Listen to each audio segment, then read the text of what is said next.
लगातार भारी बारिश देखने को मिल रही है, चक्रवात जैसी स्थिति उत्पन्न हो रही है। आपकी राय क्या है इस पे, कैसे देखते हैं आप? नमस्कार। पहले तो आपके जी नमस्कार। बहुत बहुत धन्यवाद। मैं जैसे देखता हूँ कि जी केवल एक गुजरात ही नहीं, आप अगर देश में देखें तो हम लोग पिछली बार भी आपके चैनल पे चर्चा कर रहे थे। जी कहीं ना कहीं इसके दो तीन कारण हैं जो मुझे प्रमुखता से नजर आते हैं। एक जी तो पर्यावरण असंतुलन है, जो कि आप देख रहे होंगे कि लगभग मौसम की बात करें तो एक महीने आगे पीछे हुआ है, जी अगर आप इसको देखेंगे तो ध्यान से। दूसरा क्या होता है कि जहाँ जहाँ बारिश होती है, जी जहाँ सीवर वगैरह हैं और नालियां वगैरह हैं, एक तो शहरों में उनकी सफाई नहीं होती। जी सबसे बड़ी समस्या ये है कि थोड़ी बारिश में ही शहर पूरी तरह से वेनिस बन जाता है, जी नाव चलने की स्थिति बन जाती है।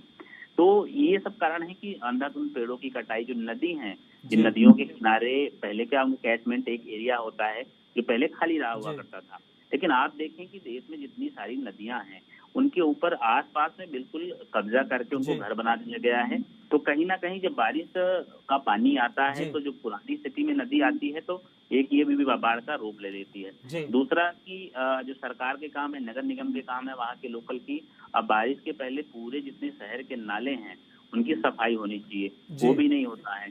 तो ये दो तीन प्रमुख कारण है जिनकी वजह से आपको आज गुजरात में या जी देश में हर जगह बाढ़ देखने को मिलता है।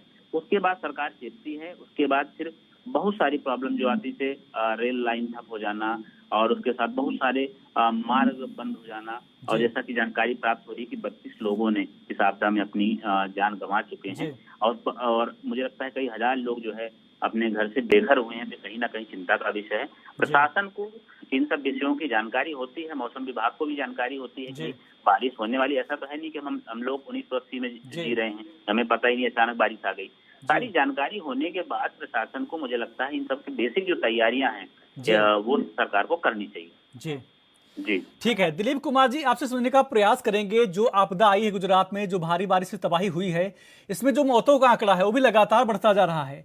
इन मौतों के आंकड़ों को कम करने के लिए क्या कुछ रणनीति बनाने की जरूरत है, समझेंगे आपसे? हाँ, नमस्कार। जी नमस्कार। मेरी संवेदना है गुजरात में